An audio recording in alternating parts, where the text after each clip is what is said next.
Buenas tardes a todas y a todos, y voy a empezar con este seminario de productos de desinfección COVID-19 para centros de buceo. Entonces, este seminario tiene como objetivo, en principio, informar de los procedimientos después de muchas preguntas y después de unas cuantas semanas que llevo recibiendo solicitudes, experiencias también buceando en diferentes sitios y viendo un poco pues bueno, que se anda algo, vamos a decir, despistado, o que falta algo de información, o hay cosas que a lo mejor no se tienen claras. Entonces, la intención de esto es precisamente aclararlo, ¿vale? Entonces, como sabéis, desde hace unas semanas me incorporé a Proquimia con el departamento de actividades acuáticas y subacuáticas y bien, entonces, ¿por qué no decirlo también? Voy a explicar algunos de los productos aprovechando la coyuntura. Entonces, hoy voy a hablar muy brevemente de lo que son las vías de transmisión, muy rápidamente, solamente con una pincelada. Vamos a hablar de los productos autorizados por el Ministerio de Sanidad para el COVID y qué se debe tener en cuenta. Esto es importante en este caso, también para saber allí dónde estamos y dónde vamos. Vamos a hablar también de los riesgos y responsabilidades de no usar productos autorizados. Esto es también importante y a veces lo dejamos de lado, lo dejamos un poco viendo que bueno, no parece tan importante, pero lo es como cualquier otra cosa que utilicemos en el buceo o que hagamos en el buceo. Voy a hablar también de la lejía como desinfectante, ¿no? Entonces, pero con la pregunta, ¿pero es aconsejable usarla para los equipos, para las personas? Entonces, aquí es algo importante también a aclarar que simplemente porque en muchas de las comunicaciones se pone que la lejía se puede utilizar, pero vamos a ver también los problemas que puede acarrear la lejía. Entonces, si es aconsejable realmente o no. Vamos a hablar de otros posibles desinfectantes, de los que también se están utilizando en los mercados, o preguntas que nos han hecho sobre estos desinfectantes, productos recomendados, y vamos a ver los procedimientos y los costes de la desinfección de los equipos de buceo, viendo que al final no va a resultar tan caro hacerlo con productos correctos y de una forma correcta, que parece que a veces lo tenemos a lo mejor mal entendido. Bien. Simplemente, con una pincelada muy rápida, vemos que actualmente no hay ninguna vacuna para lo que es la COVID. La mejor manera de prevenir las enfermedades, evidentemente, es evitar esta exposición al virus. Esto lo vamos viendo continuamente y recordando un poco las vías de transmisión, que son las directas de persona a persona, o que son indirectas cuando hay una superficie a una persona, y también por la transmisión vía fecal oral, ¿no? Por ejemplo, muy habitual, pues cuando se puede ir al servicio y se pueden tocar pues botones que ha tocado otra persona previamente. Entonces, estas gotas pueden caer en la boca o nariz de las personas cercanas o posiblemente ser inhaladas, y entonces es cuando se produce se puede el contagio, ¿vale? Entonces, bien, a partir de ahí, simplemente es explicar un poco lo que es la duración del coronavirus en las superficies. Entonces, normalmente, perdón, aquí, a ver qué va a pasar aquí. Bien, aquí la duración del coronavirus en superficies puede estar entre 2 a 8 horas cuando, por ejemplo, es aluminio, cobre, cuando son guantes quirúrgicos, unas 8 horas. Acero inoxidable, por ejemplo, muy típico cuando lo tenemos en las embarcaciones, ¿no? En las embarcaciones tenemos muchas veces este acero inoxidable y dura, fijaros, como unos 2 días. Entonces, en el plástico, unos 5 días, papel, 4 o 5 días, y cristal o madera, que puede durar varios días. Por lo tanto, aquí solamente es para tener una idea de lo importante que es realmente hacer una buena desinfección, por no pensar, bueno, esto ya lo limpié ayer o ya está, ¿no? Hasta no sé cuándo, ¿no? Entonces, esto es simplemente a nivel recordatorio para lo que nos viene a continuación, ¿no? Una de las cosas importantes es que, lo hemos dicho en otras ocasiones, es mantener a todo el personal involucrado. Eso quiere decir, de alguna manera, que los tenemos que formar. Ya como os he avisado en algún tiempo, os he comentado, en Proquimia ofrecemos pues, estos cursos con una certificación final. Y lo que hablamos siempre es de niveles de formación a nivel de personal de limpieza, ¿no? La persona que se pueda encargar de la limpieza, a nivel del staff, de todo el staff, y a nivel directivo, para saber exactamente qué es lo que tenemos que hacer. ¿Vale? Estos son muy rápido, simplemente. Ahora sí que empezamos con lo que son los productos autorizados por el Ministerio de Sanidad para la COVID-19 y qué debemos tener en cuenta. Aquí, primero, el producto conlleva, al ser productos químicos, unos riesgos y unas responsabilidades, ¿no? De que si hasta ahora dentro del buceo las hemos tenido por el mero hecho de ser una actividad de riesgo, por decirlo así, pues ahora tenemos pues, un riesgo añadido, que es que utilizamos unos productos químicos bueno, requieren una cierta atención. En este caso, en determinados productos, esta autorización sanitaria, la que concede el Ministerio de Sanidad, para comercializar se otorgan tras una evaluación individualizada de la idoneidad de estos productos conforme a unos criterios de seguridad, eficacia y calidad, ¿no? Entonces, se valora también la información contenida en el etiquetado de estos productos y también en las instrucciones de utilización, es decir, cómo se va a utilizar este producto. Entonces, el producto, una vez que se han hecho las pruebas en el Ministerio de Sanidad, pues se inscribe en un registro, asignándole pues un número de registro sanitario, que este número debe estar o debe figurar en el etiquetado de lo que es el producto en sí. Por ejemplo, en nuestro producto de Compact Desinfectante Plus tiene un registro pues de este tipo, 1920 barra tal. Entonces, estos registros deben estar ahí y debe realmente comprobarse que ese producto está registrado. Veremos ahora por qué.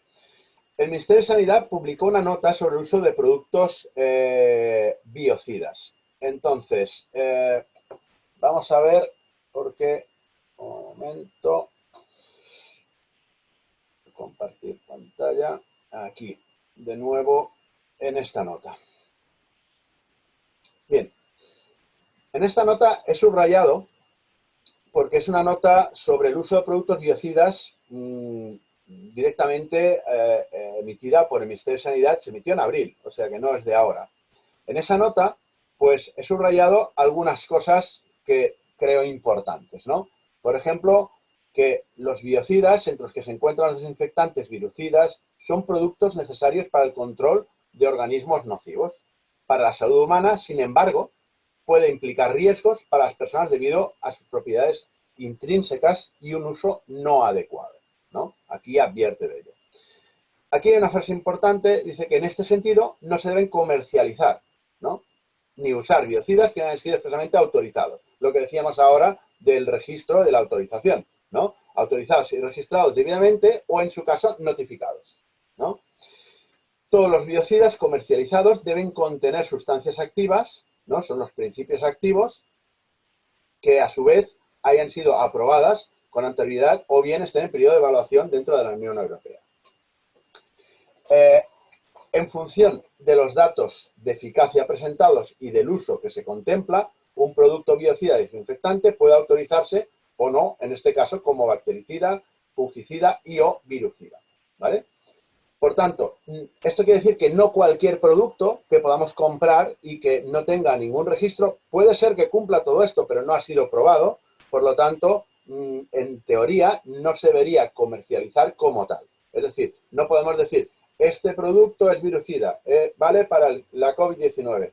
Pues no, porque no está en la lista, o sí, porque está en la lista. ¿De acuerdo? Entonces, esto es una de las cosas importantes a comprobar cuando estamos trabajando con estos productos. Entonces, el Ministerio de Sanidad en su página web tiene publicada la lista de productos actualmente evaluados y registrados para los que se han demostrado su eficacia virucida. Ayer mismo se actualizó la lista, es un enlace aquí, que lo teníais también en la página donde os habéis registrado, lo podíais tener allí, y va a parar justamente a esta lista de biocidas, ¿vale? Lo veis aquí, ¿no? Esta lista. Bien, entonces, en esta lista, si nosotros buscamos el producto, por ejemplo, cuando buscamos nuestro producto aquí, Compact, ¿no? Pues nos sale que tenemos el producto aquí por un lado y el producto aquí también por otro lado, ¿no? O sea, está registrado en dos apartados. Entonces te dice el número de registro, el principio activo, en este caso, y después la forma de aplicación, ¿no? Si se aplica con spray, con inmersión, con bayeta, lo que sea, ¿no? Esto es, en realidad, lo que te está diciendo es, bueno, pues este producto, ¿no? Está aprobado, está autorizado y se puede utilizar para estas cosas, ¿no? Dentro de los productos, al principio, esto lo explicaba en alguna otra reunión, tenemos tres partes, por decirlo así, de los productos virucidas.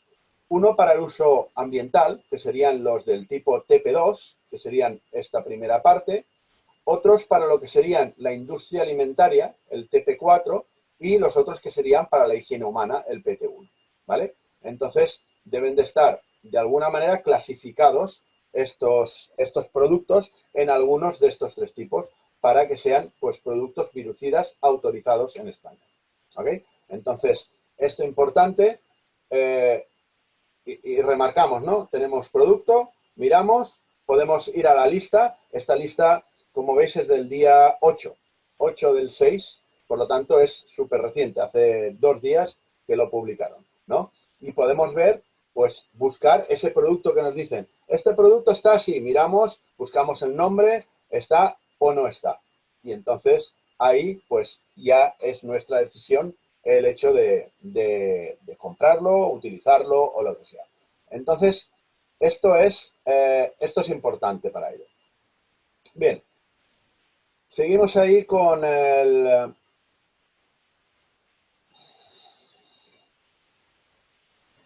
Vale, ahí.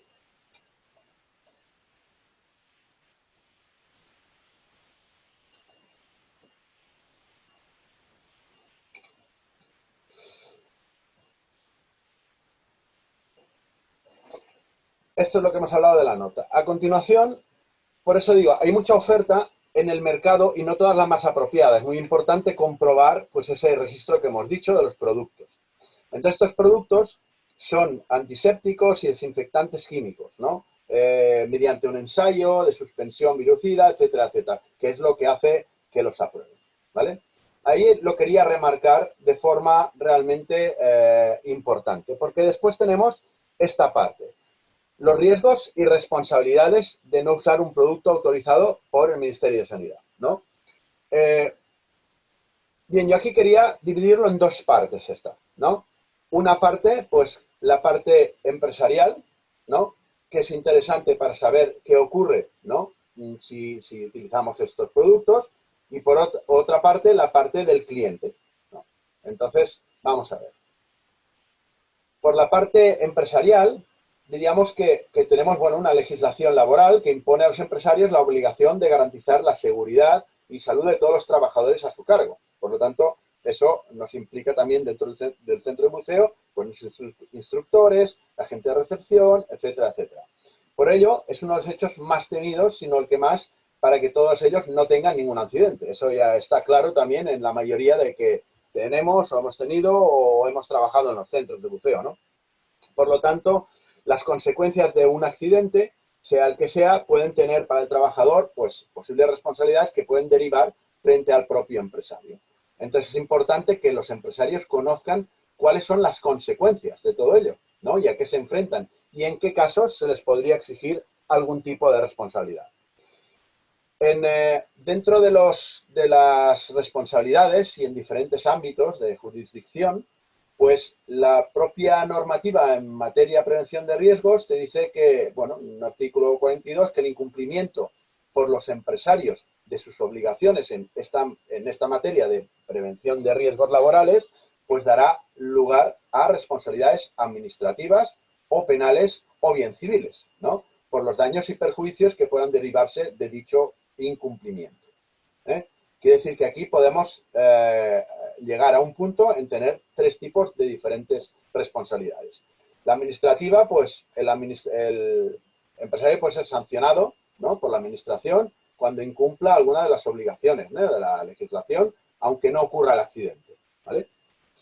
La penal, pues bueno, si va contra la seguridad y salud en el trabajo, pues ya lo tipifica es el artículo 316 del Código Penal, que dice que atribuye la responsabilidad penal a aquellos que con infracción de las normas de prevención de riesgos laborales y estando legalmente obligados, no faciliten esos medios necesarios para que los trabajadores desempeñen su actividad con las medidas de seguridad e higiene adecuadas, de forma que pongan así en peligro grave su vida, salud o integridad física. Cuando estamos hablando de la COVID-19 y cuando estamos hablando de todos los protocolos que hemos realizado, que se han hecho, que hay en cualquier sitio y que se tienen que realizar, claro, sería ya impensable pues que una empresa no pudiera proporcionar a sus trabajadores pues un gel desinfectante, una mascarilla, etcétera, etcétera, ¿vale? Entonces, por otro lado, tenemos la responsabilidad civil, que es si el trabajador pues sufre un accidente o padece una enfermedad profesional, puede exigir una responsabilidad civil al empresario por dos vías alternativas. Una que sería la derivada del delito y, por otro lado, la de responsabilidad civil contractual, ¿vale? No entraremos en más detalles, simplemente es un breve resumen de lo que podría pasar. Entonces, por otro lado, la parte del cliente, ¿no?, que hablamos ahí. Ahí la responsabilidad civil de productos. Vamos a ver qué es y cómo afecta a las empresas. Pues esta responsabilidad civil hace referencia a la incumbencia que tendría un producto si por un fallo en el mismo crease un daño a personas o a varias personas, ¿no? Esto podría crear problemas graves y las empresas suelen enfrentarse a demandas millonarias. Muchas veces, depende de las consecuencias. Por ejemplo, si unos juguetes contienen algún tóxico y se venden, entonces puede perjudicar a miles de niños y los afectados están en su derecho de reclamar indemnizaciones por ello. Si esto lo trasladamos al mundo del buceo, pues pasaría lo mismo con algunos productos, ¿no? Que podría ser que esos productos a lo mejor no estuvieran autorizados, los utilizamos y bueno, y si tenemos una demanda tendremos que demostrar pues con qué hemos hecho, o sea, todos los protocolos, pero además también deberemos demostrar pues el tema de los productos, ¿no? Cuándo los hemos comprado, qué hemos utilizado, cómo lo hemos utilizado, etcétera, etcétera, ¿no? Entonces, al igual que guardamos toda la documentación o deberíamos de guardar toda la documentación de cuando hacemos un curso de buceo, pues pasa lo mismo. Deberemos guardar toda esta documentación porque nadie está exento de que pueda tener una reclamación judicial. Entonces, ¿cómo afecta esta responsabilidad civil de productos a las empresas fabricantes? Pues la responsabilidad civil, en este caso, en defectos o fallos, ¿no?, recae normalmente sobre el fabricante del producto. Si es que el producto tiene un error, tiene un fallo, entonces pues recae sobre el fabricante. Es decir, sería lo que normalmente se denomina una responsabilidad civil subsidiaria, ¿vale? Pero entonces, ante cualquier tipo de denuncia, la empresa tendrá que justificar ese proceso de fabricación y las pruebas, así como las correspondientes comprobaciones posteriores si se han hecho. Es decir, que tiene esa autorización del ministerio, ¿vale? Bien, dicho esto, las empresas distribuidoras, es decir, los centros de buceo, en este caso, son los que distribuyen el producto, bien sea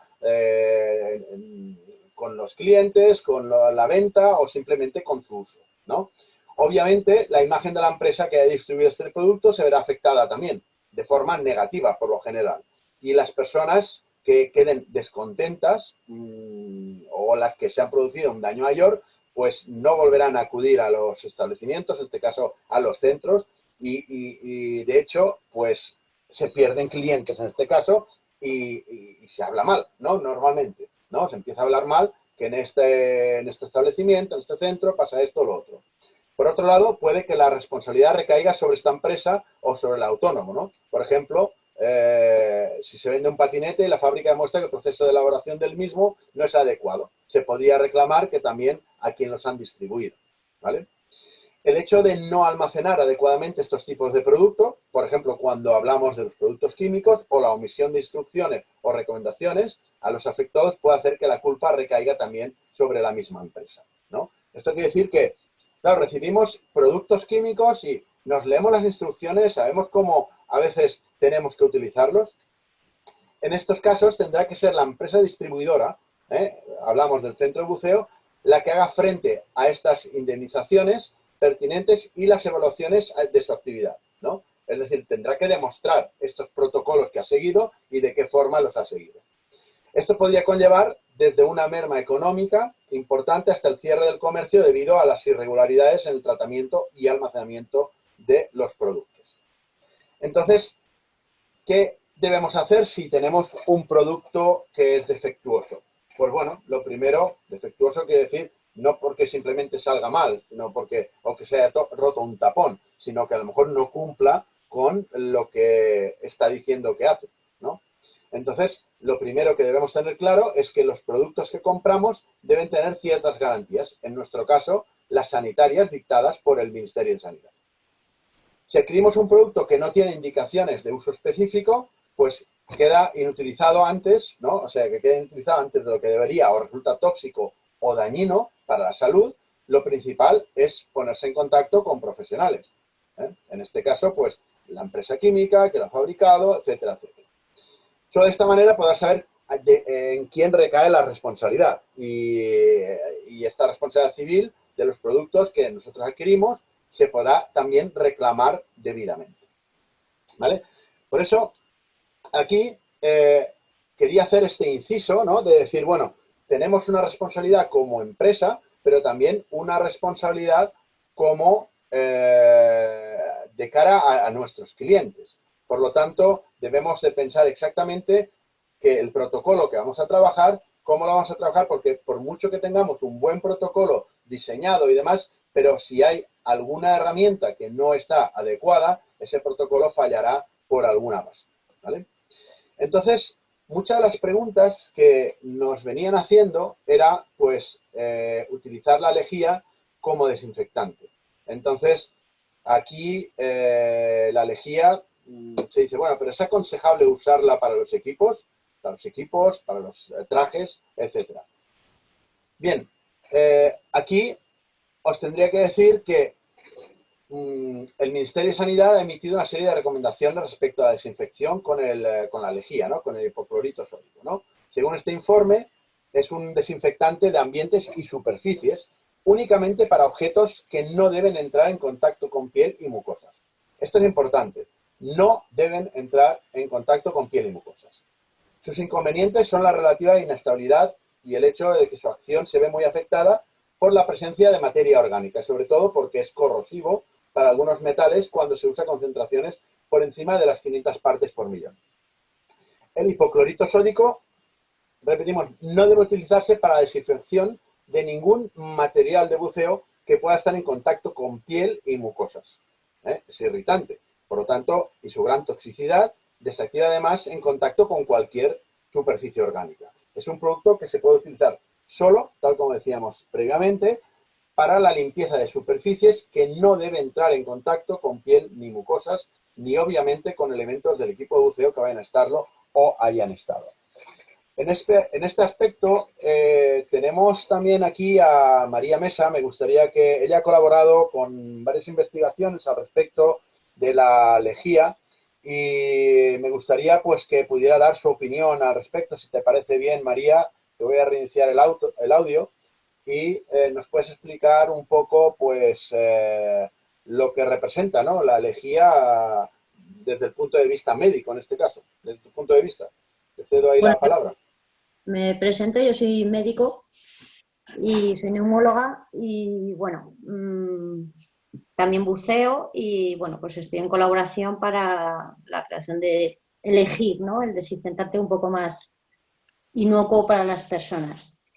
Yo deciros que la toxicidad de la lejía es conocida desde, pues yo llevo 23 años haciendo urgencias, pues desde hace más de 50 años. Hay protocolos, infinidad de protocolos sobre intoxicaciones con lejía comercial y con lejía diluida al 2, al 1 y en concentraciones menores. Produce quemaduras cáusticas en boca, en todo el otorrino, en esófago, en estómago. Es terrible, es terrible. Para que os hagáis una idea, cuando llega alguien que se ha tomado un trago de lejía diluida, no se le puede provocar el vómito, se le deja en dieta absoluta, hay que ingresar y hay que hacer endoscopias repetidas y produce unas lesiones terroríficas. Entonces, todas estas recomendaciones, yo vi las recomendaciones de la DAN y he visto las últimas recomendaciones que han sacado hace nada del Ministerio de Turismo, ¿no? Y de Industria, Sí, que además muy poco finas, con lejía al 5%, que es la lejía comercial. Bueno, terrorífico. La Agencia Española del Medicamento incluso ha sacado hace poco una recomendación que habían aumentado mucho las intoxicaciones y que no es que te pique la garganta, es que son lesiones gravísimas. Y esto que han sacado ahora no tiene ni pies ni cabeza. De hecho, bueno, yo esta mañana me he puesto en contacto con los de la Agencia Española del Medicamento y les he pasado el documento del Ministerio, porque además tiene un logo del Ministerio de Sanidad. correcto. Para ver si entre ellos puedan aclararse un poco y no dar estas recomendaciones al público. En hospitales, la lejía se utiliza solo y diluida al 1% para cuñas, para las cuñas de los pacientes y las botellas. Para nada más, no se utilizan ni para el suelo. O sea, en mi opinión, es una barbaridad esto que estas recomendaciones. Vamos, que no puede ser. Vale. Y luego necesita un aclarado intensísimo, intensísimo. O sea, que es tóxico, pero vamos.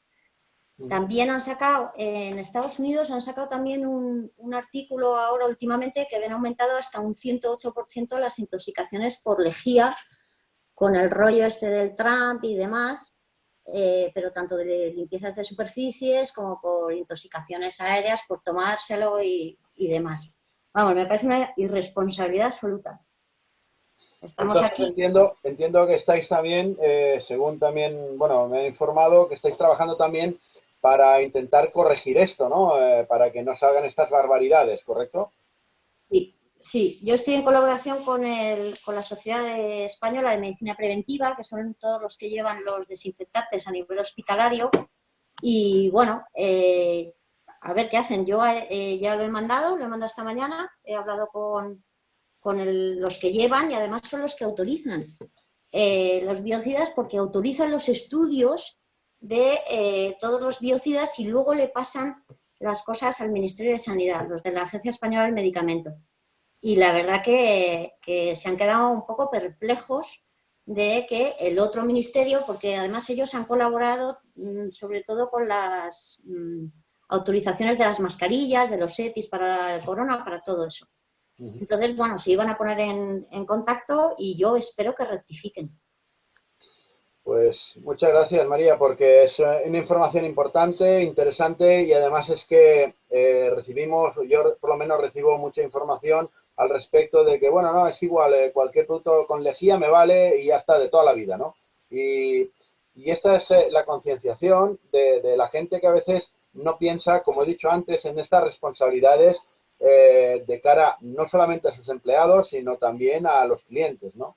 Porque esto puede causar problemas y además va en detrimento del sector, ¿no? Porque claro, si empezamos a oír de alguna manera que en los centros de buceo pues hay problemas con las lejías, con esto, la gente va a ir a montar en bicicleta o a montar a caballo y va a dejar sí, es así, ¿no? Y va a dejar de ir a bucear por miedo a lo que tú dices, ¿no? Que no tengan que llevar al hospital porque tengo aquí una quemadura impresionante, ¿no? Una quemadura esofágica que queda para toda la vida, o sea, no es una tontada. Fíjate, todo lo que tú has dicho ahora sobre la prevención de riesgos laborales, lo fino que hay que ser con cualquier producto químico y el documento que saca el Ministerio de Industria que pone lejía al 5 con agua. O sea, no se puede ser más poco fino y peor. Vamos, que ya hasta me he mirado la bibliografía, no hay ni un artículo médico. Bueno, a ver qué hacen. Digo yo que tendrán que rectificar. Pues muchas gracias, María. Estamos aquí. Cualquier cosa que se te ocurra, solamente tienes que abrir el micro y comentarlo. Pero desde aquí yo lo que diría es decir, un no a la lejía, ¿no? Para todos los centros de buceo y un no para evitar problemas y No, absoluto, absoluto, vamos. el buceo, pues como decimos siempre, ¿no? Seguro dentro y fuera del agua. ¿Eh? Muchas gracias. Seguimos con esto y tenemos, aparte de la lejía, tenemos otros desinfectantes, ¿no? Que la gente también pregunta y dice, oye, el ozono, ¿no? El ozono como desinfectante. El ozono es un producto muy oxidante que puede tener efectos virucidas, sin embargo, no hay estudios oficiales que indiquen a qué concentración ambiental o en qué condiciones de temperatura o humedad podrían utilizarse en ambientes interiores sin causar problemas de salud. De hecho, en el documento que os mostraba antes, uh, aquí, en el documento que os mostraba antes sobre la nota esta, ¿podéis ver, María, la nota ahora? Sí, ¿no? ¿O veis No, la...? pero me la sé. Vale, La- no, no, un momento, porque vuelvo aquí, ¿por qué no me comparte todas las pantallas? Vale, aquí, entonces, justamente aquí, eh, tenemos dos puntos que son importantes también en esta nota que he explicado antes, nota sobre el uso de biocidas para desinfección. Y tenemos dos puntos que he remarcado, que uno lo vamos a ver en breve también, en una de las diapos que voy a mostrar, que te dice, por un lado, que actualmente no existe ningún producto biocida que esté autorizado para su uso por nebulización, es decir, los sprays estos que como si lavaras el coche, ¿no? Sobre las personas. Por tanto, esta técnica de aplicación que se anuncia en los denominados túneles desinfectantes, de ningún modo puede ser utilizada sobre personas. Un uso inadecuado de biocidas introduce un doble riesgo, posibles daños para la salud humana y da una falsa sensación de seguridad. Por otro lado, de lo que he remarcado aquí, es sobre el ozono también, que ante la proliferación en el mercado de dispositivos productores de ozono, este ministerio, el Ministerio de Sanidad, advierte que el ozono, al igual que otros biocidas, no se puede aplicar en presencia de personas. Las aplicaciones deben contar con los equipos de protección adecuados. Al ser una sustancia química peligrosa, puede producir efectos adversos. En su inventario de clasificación de la ECA, Agencia Europea de Sustancias y Mezclas Químicas, se notifica la clasificación de esta sustancia como peligrosa por vía respiratoria, irritación de piel y daño ocular. Se deberá ventilar adecuadamente el lugar desinfectado antes de su uso. Y, por último, puede reaccionar con sustancias inflamables y puede producir reacciones químicas peligrosas al contacto con otros productos químicos. Por lo tanto, como veis, el ozono, en definitiva, está claro que tampoco lo podemos usar, ¿no? Y esto es otra de las cosas que realmente, pues, han venido muchas preguntas en este aspecto. Por lo tanto, ozono descartado. Tenemos aquí otro de los, estaciones nebulizadoras, que es la que he comentado ahora, son estos túneles de lavado, por decirlo así, que entras por un lado y sales por otro. Esto es peligrosísimo. Nada, fuera. Esto no se puede usar. Ya lo dicen las notas del ministerio mismo. Nos hablan del dióxido de cloro, que es un buen bactericida y fungicida, pero no es viricida. Entonces, no obstante, no se encuentra tampoco en el listado de productos viricidas autorizados en España por el Ministerio de Sanidad y no puede usarse como tal. Dióxido de cloro no puede. Y tenemos también preguntas que nos dicen, bueno, ¿puedo utilizar el agua oxigenada o el ácido peracético?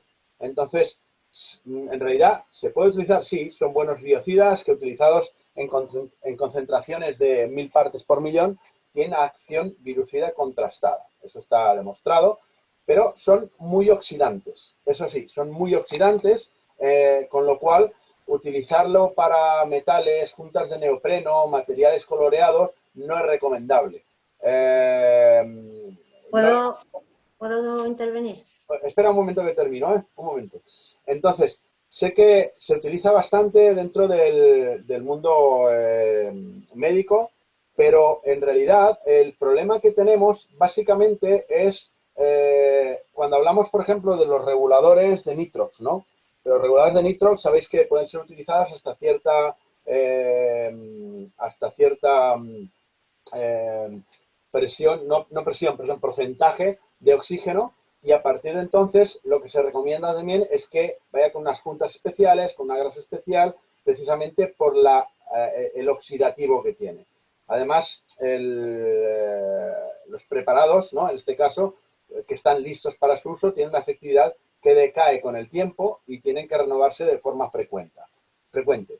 Entonces, solo tiene acción desinfectante y previamente hay que utilizar un detergente, en este caso para dejar la superficie preparada para que el biocida sea efectivo. ¿Su palabra, María?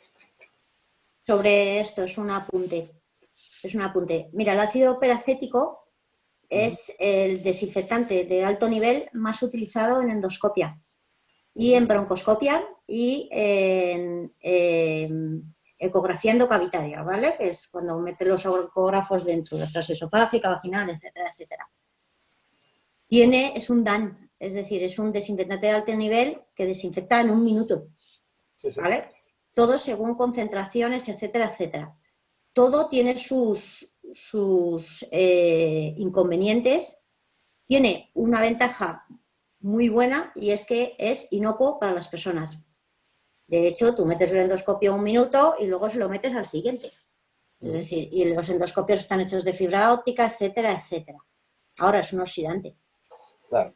Ese es el problema, ¿eh? O sea, estoy totalmente de acuerdo contigo porque es Lo que un, pasa es que es un los buen tiempos son biocida. tan cortos, tan cortos, es decir, que es que en un minuto tienes una actividad virucida completa Claro. de lipídicos, etcétera, etcétera, que con un minuto te quitas un poco la corrosión.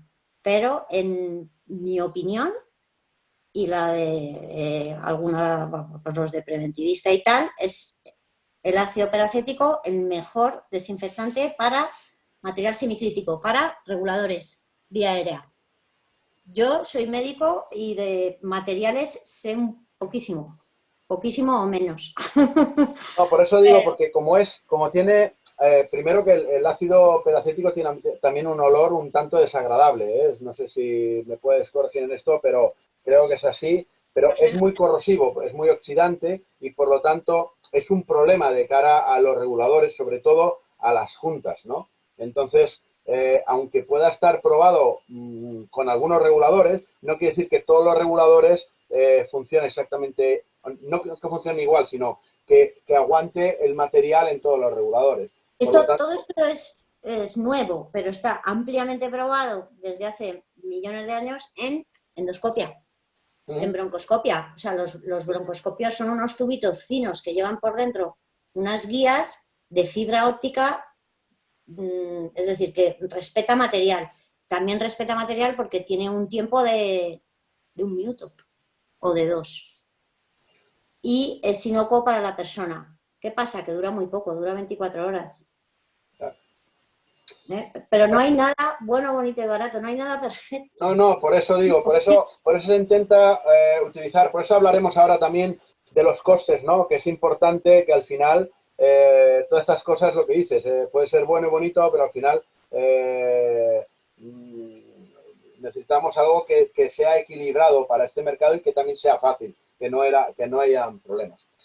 Entonces, por otro lado, tenemos algunos productos que trabajan con el glutaraldehido, ¿no? Que es un potente biocida que se emplea extensamente también en material quirúrgico, pero no suele utilizarse en superficies alimentarias precisamente por su toxicidad y dificultad de conseguir aclarados inocuos, ¿no? En este caso, muchos biocidas formulados con este componente, con este principio activo, tienen clasificación de peligrosidad alta que requiere de personal especializado para su aplicación. Se trata de un producto, pues como digo aquí, que por contacto directo o exposición a sus vapores puede ocasionar sensibilización, irritación a la piel y las mucosas. Es agente causal de enfermedad ocupacional entre trabajadores sanitarios, ¿no? Particularmente de dermatitis, alergia respiratoria y asma. Entonces, en definitiva, no se recomienda pues desinfectantes que contengan este principio activo. Entonces, ¿qué utilizamos normalmente o qué es lo que nosotros solemos recomendar? Es utilizar pues amonios cuaternarios. amonios cuaternarios los hay desde lo que se llama desde la primera generación hasta la quinta generación. Actualmente los que se utilizan para los desinfectantes son amonios cuaternarios de cuarta generación, que es un potente biocida, es bactericida, fungicida y virucida. Está muy estudiado y utilizado en la industria alimentaria y no daña materiales. Esto es importante, lo que decíamos antes, ¿no? Entonces no es oxidante. Por lo tanto, puede combinarse con detergentes y su nivel de toxicidad es realmente bajo, ¿vale? Entonces, cuando hablamos de productos que recomendamos desde el punto de vista de Proquimia, ¿no? Hablamos de productos que básicamente son 5 productos que recomendamos. Por ejemplo, si queremos fregar el suelo, ¿no? Podemos utilizar en este caso algo de lejía, como hemos dicho, para superficies, pero nada en contacto con las personas. O un detergente clorado, en este caso tenemos uno que se llama Bravo Clor. Pero, por ejemplo, si hay gente que le molesta sobre todo la olor a lejía, ¿no? Entonces, cuando entra, tiene aquella olor a lejía, pues hay un producto pues que ya está preparado en cápsulas, se pone directamente en el jugo de fregar y ya está. Es un chop suelos que no hay olor a lejía, sino viene perfumado, etcétera, etcétera. Entonces, los 3 productos básicos que realmente sí que debemos pensar de tener en un centro de buceo es el gel hidroalcohólico, ¿no? Este es el gel que utilizamos más a menudo, ¿no? El que en cualquier sitio que vamos ahora nos encontramos. Gel hidroalcohólico. ¿Qué ocurre? Hay gel hidroalcohólico de todos sitios. Más barato, más caro, de todo. Pero el gel hidroalcohólico tiene que cumplir su función. Es decir, no me vale, como ayer fui a un sitio que resulta que, bueno, pongo el gel y estuve ahí media hora y me tuvieron que dar unos papeles. Bueno, eso no lleva nada de alcohol, eso no desinfecta nada, ¿no? Porque es un gel que lleva pues mucho espesante, lleva poco alcohol y bueno, los venden baratos. Entonces, los geles hidroalcohólicos tienen que cumplir su función con un mínimo, con un porcentaje, pues eso, de un 80% aproximadamente, un 70 y pico, 80% de alcohol. Si no, no lo cumple. Y lo que hacen es, porque precisamente el precio del alcohol pues tiene la tendencia a subir, pues algunos de los fabricantes o productos que se ofrecen pues no son realmente desinfectantes, sino llevan su parte de alcohol, parece, pero no lo es. Entonces, esto es importante a tener en cuenta. El otro es el desinfectante bactericida fungicida hidroalcohólico, que es pues como este spray, es el que vemos en todos lados que ponen el spray, que tiene una base de alcohol, y entonces esto, por ejemplo, pues puede servir también, además este es virucida también, ¿no? Este cumple con todas las funciones. Es alcohol, pero claro, es mucho más caro, en este caso, que lo que es un desinfectante con amonios cuaternarios. Entonces, por eso este se utiliza pues para otras cosas. Por ejemplo, si queremos en último momento, cuando ya esté desinfectado, queremos dar para que la boquilla, el cliente tenga la tranquilidad, la seguridad, pues podemos darle un poco de spray ahí y entonces pues le damos esa confianza al cliente de que ya está desinfectado, pero bueno, te desinfectamos un poco más, ¿no? O pues para trabajar con los pomos de las puertas. O sea, todo lo que se toca normalmente es lo que después se tiene que desinfectar. Y para eso se utiliza este desinfectante fungicida hidroalcohólico. Y por último, ¿no? Uno de los más importantes es el que hablamos, este detergente desinfectante, que es el que tiene un principio activo y que sirve, pues eso, para la desinfección, la limpieza en una sola fase, ¿vale? Ahora hablaremos de cómo realmente utilizarlo de forma correcta este desinfectante. Pero estos son los productos recomendados que debería de tener un centro de buceo en este caso. Entonces, en procedimientos y costes de desinfección, cuando hablamos de esto, hablamos de que, por ejemplo, bueno, ¿cómo lo utilizamos todo esto, no?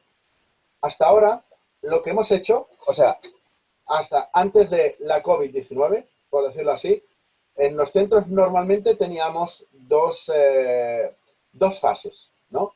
La fase en la que cuando venías quitabas con la manguera, por ejemplo, toda la arena y la porquería que pudiera haber en el traje, y después ya lo poníamos para quitarle pues las olores o el olor a sudor o cualquier otra cosa, ¿vale? Entonces, estas dos fases siguen estando totalmente activas, pero intercalamos una en medio. Esta que intercalamos en medio es la que ponemos este detergente, bactericida, fungicida y virucida, ¿no? Es el que cuando nosotros aclaramos primeramente el traje, como hacíamos previamente, después sumergimos, ¿no?, directamente el neopreno, en este caso, escarpines o lo que sea, lo sumergimos durante, pues depende de la concentración, puede estar unos 5 minutos máximo. No es mucho, ya veis, ¿no? Y entonces, a partir de ahí, lo sacamos y simplemente, pues, con otro manguerazo, si queremos otra pileta ahí con agua, pues podemos también aclararlo y ya está. Pero con esos 5 minutos máximo, si lo tenemos al 2%, estamos haciendo todas esas funciones y cumplimos con la norma EN697, que es la de bactericida, fungicida y virucida. También hay las otras dos normas de la 14476, que simplemente, pues, si queremos cumplirlas con menos concentración y menos tiempo o igual tiempo, ¿no? Depende de la concentración, pues podemos cumplirlas igual. Pero cuando hablamos de un centro de buceo, el centro de buceo realmente 5 minutos no es nada. Entonces, en total estamos tratando de que en 10 minutos podemos tener todo ya desinfectado, ¿no? Es decir, un aclarado, los 5 minutos de rigor y después otro aclarado final, ¿vale? Aquí está en varias cosas aquí tenemos que tener o debemos tener en cuenta. Primero, si el tercer paso, o sea, lo que era antes el segundo, el tercer paso, es decir, el de la cubeta, ¿no?, final del aclarado, la mantenemos como una cubeta de agua, esa cubeta va adquiriendo parte del desinfectante. Por lo tanto, para que no hayan restos, lo que recomienda la FDA es que esa concentración de agua no sea superior a las 400 partes por millón, ¿vale? Entonces, si decimos, oye, no, es que yo lo hago con la manguera, sin problema. No, es que yo lo hago con la pileta de agua y cada día limpiamos el agua y volvemos a poner agua nueva al día siguiente. Pues tampoco hay ningún problema, ¿no? Porque lo importante es que no se vaya acumulando esa parte del líquido que se va perdiendo, ¿vale? Entonces, si realmente queremos utilizar la pileta durante muchos días, entonces es recomendable de saber exactamente pues cuántas partes por millón tenemos en esa tercera cubeta. Entonces ahí lo que son las tiras reactivas, que entonces podemos probar y vemos, pues si tiene menos o más. Si tiene más, ya no nos sirve esa agua, tenemos que cambiarla, ¿no? Y si tiene menos, pues podemos seguir utilizándola. ¿De acuerdo? Esta sería la tercera fase, ¿vale? Entonces, dicho esto, ¿no?, esto es exactamente lo mismo que utilizamos para chalecos, reguladores, máscaras, todo exactamente con el mismo tipo de producto. Por lo tanto, simplemente si tenemos estos tipos de concentración, ¿no?, del 2%, 1% o 0,5%, veis que realmente en una cubeta de 100 litros, pues son 2 litros. Y entonces, ¿qué ocurre? Ese producto, de alguna forma, tenemos que tenerlo tapado, pues como cualquier producto químico, ¿no? Porque si no, pierde sus propiedades. Otra de las cosas importantes es que la gente me dice, es que lo puedo poner directamente ahí. Hombre, pues no. No lo puedes poner directamente ahí, sino hemos dicho que hay un paso 1 y un paso 2, que este se convierte en el 3. El paso 1 tienes que seguir haciéndolo. ¿Por qué? Porque quitas arena y quitas sal, ¿no? Porque si no, el producto no cumple sus funciones, se degrada. Y por lo tanto, lo que tiene que estar es aclarado, con la sal fuera, y entonces se puede utilizar este producto durante tiempo, ¿vale? Si se degrada, no va a hacer su función y no va a servir para nada. Por lo tanto, es aconsejable, paso 1, aclarado, 5 minutos y después aclarado otra vez, ¿vale? Esto sería lo correcto. Entonces, ¿qué ocurre? Ocurre que se pierde, pues, una parte de ese líquido, ¿no? ¿Qué tenemos que hacer? Pues bien, vamos a la tercera parte aquí y ya creamos un documento un documento que nos habla un poco de los costes de la desinfección de neoprenos, en este caso, ¿no? Utilizando, pues, nuestro producto. Pero simplemente se puede utilizar con cualquier producto. Al final vemos que los costes no varían mucho, pero sí que nos dan una idea exactamente si hacemos las cosas bien, qué es lo que realmente nos cuesta al final limpiarlo con un producto desinfectante en lugar de utilizar, pues, lejía o cualquier cosa. Veréis que es realmente ridículo, ¿no? Entonces, nosotros hicimos pruebas con un traje de neopreno.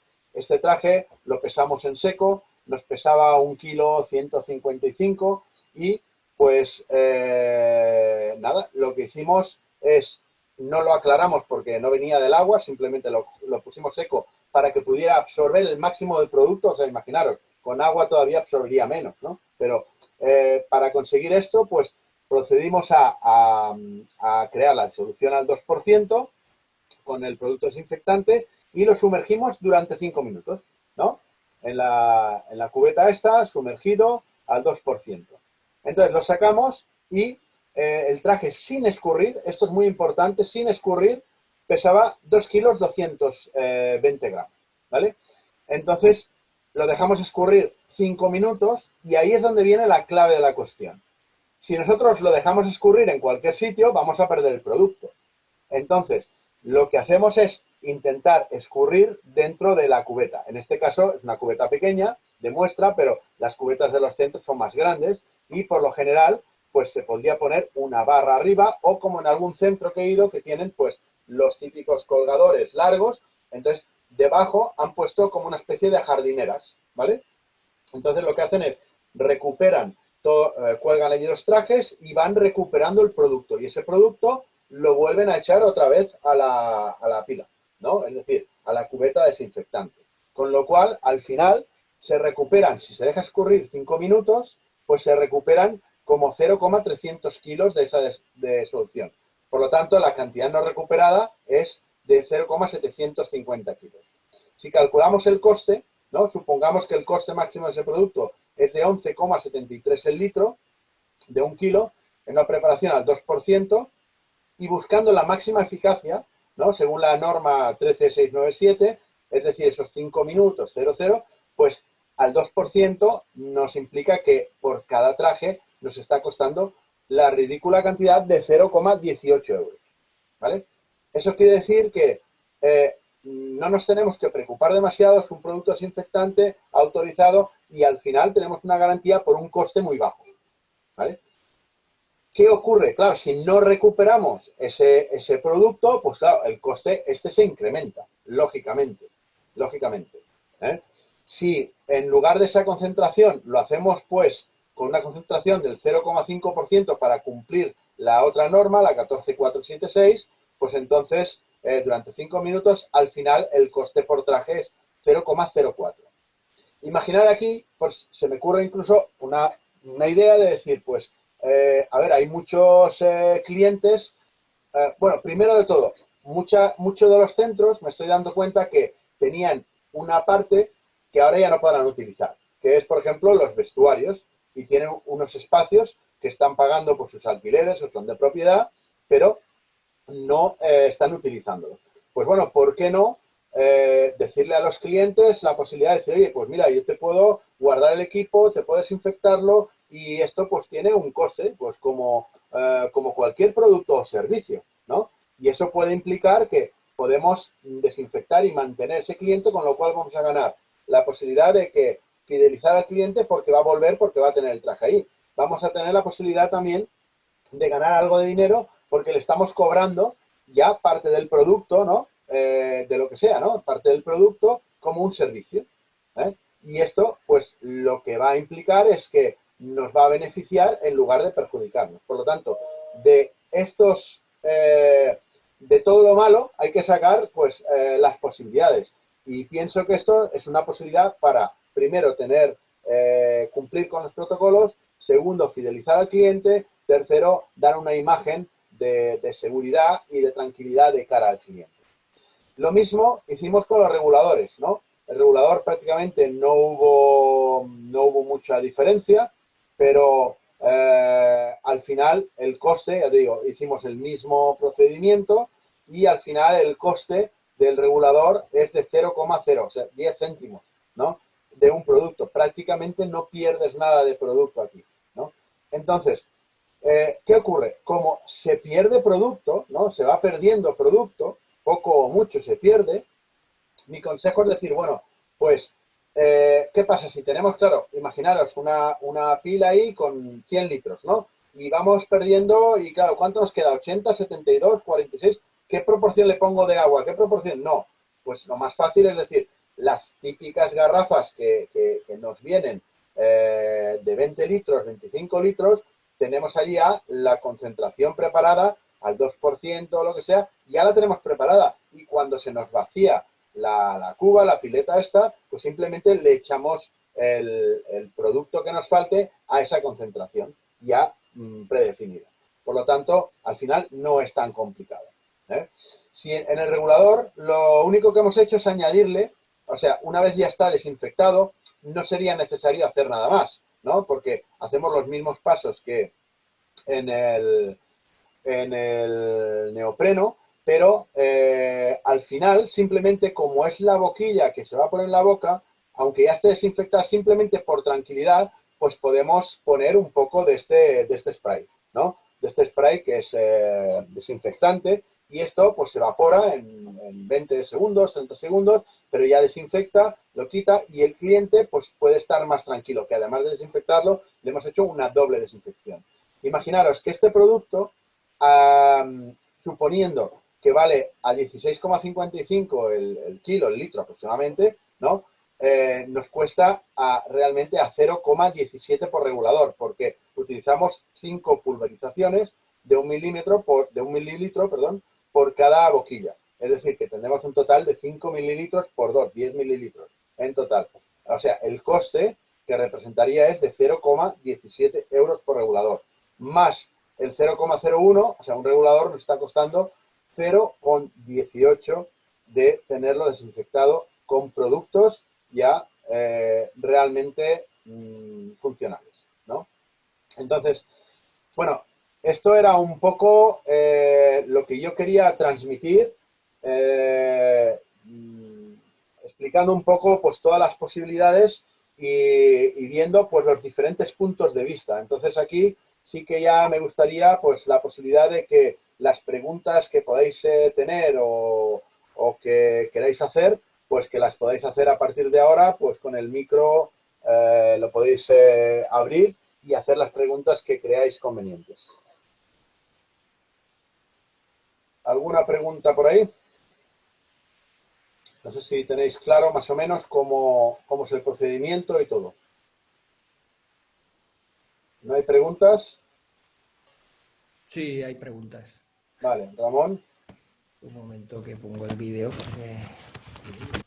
No, el procedimiento con los reguladores debe ser el mismo que con los neoprenos y tal, pero en otra cubeta. O sea, el mismo tiempo, el mismo porcentaje, más o menos. A ver, puede ser otra cubeta o la misma cubeta. En realidad es el mismo porcentaje y los mismos tiempos, ¿no? Por lo tanto, se puede utilizar una misma cubeta o si quieres tenerlo, perdón, quieres tener separado porque hay algunos centros que tienen pues los productos más delicados preparados, ¿no? Pues separados, regulador porque a veces va con el ordenador o lo que sea.